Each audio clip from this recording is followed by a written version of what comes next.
ഒന്നിടപെടുകയാണ്. ഇപ്പോൾ രാഷ്ട്രീയ നിരീക്ഷകൻ ശ്രീ മോഹൻ വർഗീസ് ടെലിഫോൺ ലൈനിൽ ചേരുകയാണ്. ശ്രീ മോഹൻ വർഗീസ്, ഈ തെരഞ്ഞെടുപ്പ് പ്രഖ്യാപിക്കുന്നതിന് മുൻപ് തന്നെ ഈ 400 എന്നുള്ള സംഖ്യ വന്നിരുന്നതാണ്, 400 പാർ എന്നുള്ളത്. അതിപ്പോഴും അമിത്ഷാ ചർച്ചാ വിഷയമാക്കി മാറ്റുകയാണ്. 2 ഘട്ടങ്ങൾ കഴിഞ്ഞിട്ടും 400-ലേക്ക് എത്താൻ കഴിയും, 400 കടക്കുമെന്ന ആത്മവിശ്വാസമാണ് ന്യൂസ് 18 അഭിമുഖത്തിൽ അമിത്ഷാ പ്രകടിപ്പിക്കുന്നത്. ഇത് തെരഞ്ഞെടുപ്പ് സമയത്തുള്ള സാധാരണ മേനി പറച്ചിൽ എന്ന് മാത്രം കണ്ടാൽ മതിയോ? സാധാരണ മേനി പറച്ചിൽ എന്ന നിലയിൽ ഇപ്പോൾ അതിനെ കാണാനാവും. ബിജെപിയുടെ പ്രോസ്പെക്ട് ഏറ്റവും അധികം പീക്ക് ചെയ്ത സമയമാണ് ജനുവരി മാസം അവസാന ആഴ്ച. പ്രാണപ്രതിഷ്ഠ നടന്ന ജനുവരി 22-ാം തീയതിക്ക് ശേഷം ബിജെപിയുടെ പോപ്പുലാരിറ്റി ലെവൽ, പ്രത്യേകിച്ച് ഹിന്ദി ഹൃദയഭൂമിയിൽ ഉച്ചസ്ഥായിയിൽ നിൽക്കുന്ന ആ സമയത്ത് 400-ലധികം സീറ്റ് എന്ന് നരേന്ദ്രമോദി പറയുന്നു. എൻ ഡി എക്ക് 370 സീറ്റ് ബിജെപിക്ക് ഒറ്റയ്ക്ക് എന്ന് പറയുന്നു. പക്ഷെ 1-ാം ഘട്ട തെരഞ്ഞെടുപ്പ് കഴിയുമ്പോൾ, മാത്രമല്ല ക്രമാനുഗതമായി ആ ഒരു പിന്തുണയുടെ ഗ്രാഫ് കുറഞ്ഞു വരികയാണ്. 1-ാം ഘട്ടം ഒരു വലിയ ബെഞ്ച് മാർക്കായിരുന്നു. അവിടെ പ്രതീക്ഷിച്ച പോളിംഗ് ശതമാനം ഉണ്ടായില്ല എന്നത് ഭാരതീയ ജനതാ പാർട്ടിയെയും ഉന്നത നേതൃത്വത്തെയും ഇരുത്തി ചിന്തിപ്പിക്കുന്ന ഒന്നായിരുന്നു. അതുകൊണ്ടായിരിക്കാം ഒരുപക്ഷെ നരേന്ദ്രമോദി തന്റെ പ്രചരണ പിച്ച് മാറ്റുകയാണ്. വികസന ഡൈനമിക്സ്, ഡെവലപ്മെന്റൽ റെറ്ററിക് മാറ്റിയതിനു ശേഷം കുറച്ചുകൂടി വൈകാരികമായ അജണ്ട കോൺഗ്രസ് പാർട്ടിയെ കടന്നാക്രമിക്കുകയും കോൺഗ്രസ് പാർട്ടി വർഗീയ കക്ഷികളുമായുള്ള കൂട്ടുകെട്ടിലാണെന്ന് പറയുകയും ഇന്ത്യയിലേക്ക് കടന്നു വരുന്ന ന്യൂനപക്ഷങ്ങൾ അനർഹമായ ലെവലിൽ അധികാരങ്ങൾ അല്ലെങ്കിൽ പദവികൾ നേടിയെടുക്കുകയും സംവരണ തത്വങ്ങൾ ഉൾപ്പെടെ അട്ടിമറിച്ചുകൊണ്ട് മുസ്ലിം സംവരണം ഇവിടെ ഉണ്ടാകും, അത് OBCക്ക് ദോഷകരമാണ് എന്നൊക്കെയുള്ള രീതിയിൽ പുതിയ നറേറ്റീവ്സ് വരുമ്പോൾ അവിടെ ഒരു ചെറിയ ആത്മവിശ്വാസ കുറവ് സംഭവിച്ചിരിക്കുന്നു എന്ന് കാണാം. പക്ഷേ ആ 2 കാര്യങ്ങളുണ്ടല്ലോ. ഒന്ന്, ഈ OBC സംവരണം, മതത്തിന്റെ പേരിൽ OBC സംവരണം അനുവദിക്കുകയില്ല എന്ന് പ്രധാനമന്ത്രി പറയുന്നു. ഇപ്പോൾ അമിത്ഷായും അത് തന്നെയാണ് പ്രചാരണങ്ങളിൽ പറയുന്നതും അഭിമുഖത്തിൽ പറയുന്നതും ഇത് തന്നെയാണ്. മതത്തിന്റെ പേരിലുള്ള OBC സംവരണം അനുവദിക്കില്ല, കോൺഗ്രസ് അതിനാണ് ലക്ഷ്യമിടുന്നത് എന്ന്. പക്ഷേ കോൺഗ്രസിന്റെ പ്രകടന പത്രികയിൽ അത് പറയുന്നില്ല. പക്ഷേ ഇത് വിശദീകരിക്കുമ്പോൾ BJP നേതാക്കൾ പറയുന്ന 2 കാര്യങ്ങളാണ്. ഒന്ന്, കർണാടകത്തിൽ അത് നടപ്പാക്കിയല്ലോ. 2, ഐക്യ ആന്ധ്രയിൽ ഇത് നടപ്പാക്കിയിരുന്നു, പക്ഷേ കോടതി ഇടപെട്ട് പിന്നീട് തടയുകയായിരുന്നു. അപ്പോൾ ഈ 2 കാര്യങ്ങളും ഉയർത്തിക്കാട്ടുന്നു. അപ്പോൾ 3, 4, 5, 6, 7 ഘട്ടങ്ങളിൽ പ്രധാന അജണ്ട ഇതായിരിക്കുമെന്ന കാര്യം വ്യക്തമാണ്. പിന്നെ CAA എന്നുള്ളത് കാര്യം, CAA പ്രകാരം ഈ മാസം തന്നെ ആദ്യ പൗരത്വം കിട്ടാൻ പോവുകയാണ് എന്നുള്ള പ്രഖ്യാപനം കൂടി നടത്തുകയാണ് അമിത്ഷാ.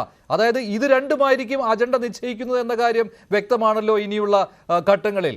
അത് കഴിഞ്ഞ തവണ ആധിപത്യം നേടിയ സ്ഥലങ്ങളിൽ ഒന്നുകൂടി ഉറപ്പിക്കുവാൻ, പല സംസ്ഥാനങ്ങളിലും മുഴുവൻ സീറ്റും നേടിയിരുന്നു, പക്ഷേ മുഴുവൻ സീറ്റ് കിട്ടാത്ത സ്ഥലങ്ങളിൽ ഒന്നുകൂടി ആധിപത്യം ഉറപ്പിച്ച് മുഴുവൻ സീറ്റിലേക്ക് പോകുവാനുള്ള ആ ഒരു ശ്രമം അതല്ലേ ഇപ്പോൾ കാണുന്നത്? സംശയമില്ലാത്ത കാര്യമാണല്ലോ. അതിലിപ്പോൾ ഇനി തെക്കേ ഇന്ത്യയിൽ ബാക്കിയുള്ളത് കർണാടകത്തിലെ ബാക്കിയുള്ള ഈ 2-ാം ഘട്ടത്തിൽ തെരഞ്ഞെടുപ്പ് നടന്ന് ബാക്കി 3-ാം ഘട്ടത്തിലുള്ള സീറ്റുകൾ മാത്രമേ ഉള്ളൂ. മനുഷ്യ BJPയുടെ വജ്രായുധങ്ങൾ 2014-ലും 2019-ലും 2 വജ്രായുധങ്ങൾ ഉണ്ടായിരുന്നു. ഒന്ന്, ഡെവലപ്മെന്റൽ ഒരു റെറ്ററിക്കാണ്.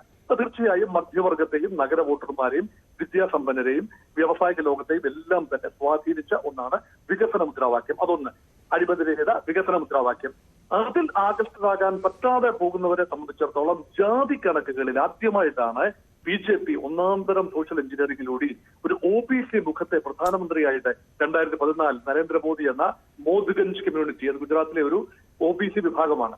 അപ്പൊ OBC റെറ്ററിക്, അടിസ്ഥാന വർഗത്തിൽ നിന്ന് ചായ്വാലായ ഒരു പ്രധാനമന്ത്രി കടന്നു വരുന്നു, പ്രധാനമന്ത്രി സ്ഥാനാർത്ഥി കടന്നു വരുന്നു. അതുപോലെ തന്നെ അദ്ദേഹം OBCയുമാണ്.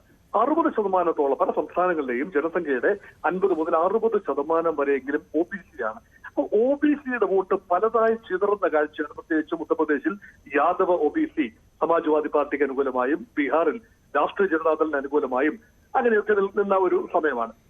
അതുകൊണ്ടാണ് OBCകളെ ഒന്നിച്ചു നിർത്താൻ യാദവ് OBCകൾക്ക് പറ്റിയില്ലെങ്കിൽ പോലും non Yadav OBC vote bank, അതിനാണല്ലോ നിതീഷ് കുമാറിനെ കൊണ്ടുവന്നത്. മഹാദളിത്തുകളെ ഒരുമിച്ച് കൊണ്ടുവരുന്നു. അപ്പൊ അങ്ങനെ ജാതി സമവാക്യങ്ങൾ കൂടി അനുകൂലമാക്കിയിട്ടാണ് ഭാരതീയ ജനതാ പാർട്ടിക്ക് ഒറ്റയ്ക്ക് 303 സീറ്റ് 2019 ലഭിക്കുന്നത്. ഇത് ആവർത്തിക്കണമെങ്കിലും ആ സീറ്റുകളുടെ എണ്ണം കൂടണമെങ്കിലും ജാതി എന്നത് ഇൻടാക്ട് ആയിട്ട് നിൽക്കണം. അവിടെയാണ് നിതീഷ് കുമാറിനെ മുന്നിൽ നിർത്തി ഇന്ത്യ മുന്നണി ജാതി സെൻസസ് എന്ന മുദ്രാവാക്യം കൊണ്ടുവരുന്നത്. നിതീഷ് കുമാർ കളം മാറിയെങ്കിൽ പോലും കോൺഗ്രസ് പാർട്ടി ജാതി സെൻസസ് വാഗ്ദാനവുമായി മുന്നോട്ട് പോകുന്ന കാഴ്ചയാണ് കണ്ടത്. അതിനെ പൊളിച്ചടുക്കണമെങ്കിൽ യഥാർത്ഥത്തിൽ അവിടെ ഒരു ആശയക്കുഴപ്പം ഉണ്ടാക്കണം. OBC കമ്മ്യൂണിറ്റികൾക്കിടയിൽ ഒരു ആശയക്കുഴപ്പം ഉണ്ടാവണം. ആശയക്കുഴപ്പം ഉണ്ടാകണമെങ്കിലുള്ള ഏറ്റവും നല്ല മാർഗം നിങ്ങൾക്ക് ഇപ്പോൾ ലഭ്യമാകുന്ന സംവരണത്തിന്റെ തോത് കുറയും. മുസ്ലിം കമ്മ്യൂണിറ്റിക്ക് OBC സ്റ്റേറ്റസ് കൊടുത്ത് അവർക്ക് സംവരണവും കൂടെ കൊടുത്തു കഴിഞ്ഞാൽ നിങ്ങൾക്ക് അർഹമായ കോട്ടായിൽ ഇടിവ് വരും എന്ന് OBCകളോട് പറയാൻ ശ്രമിക്കുന്ന നരേന്ദ്രമോദിയെ കാണുന്നു.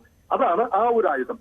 മറുവശത്ത് മഞ്ജുഷ പറഞ്ഞ നമ്പേഴ്സിന്റെ ഗെയിമിൽ ഇപ്പൊ 400 സീറ്റ് എന്ന് പറയുന്നത് ഒരുപക്ഷെ ഈ ഘട്ടത്തിൽ 2 ഘട്ടം തെരഞ്ഞെടുപ്പ് കഴിഞ്ഞ് 3ാം ഘട്ടത്തിലേക്ക് മെയ് 6-ാം തീയതി പോകുമ്പോൾ ഈ 400 എന്ന് പറയുന്നത് ഒരു മരീചികയെ അവശേഷിക്കാനാണ് സാധ്യത. BJPയുടെ 370 മരീചിക തന്നെയാണ്. ഇതിന് കാരണം പ്രധാനപ്പെട്ട 4 സംസ്ഥാനങ്ങൾ, 80 സീറ്റുള്ള ഉത്തർപ്രദേശ്, 48 സീറ്റുള്ള മഹാരാഷ്ട്ര, 42 സീറ്റുള്ള പശ്ചിമ ബംഗാൾ, 40 സീറ്റുള്ള ഗുജറാത്ത്. ഇതിൽ ഉത്തർപ്രദേശിലാണ് തൂത്തുവാരും എന്ന BJPയുടെ ഒരു പ്രതീക്ഷ അസ്ഥാനത്താകുന്നത്.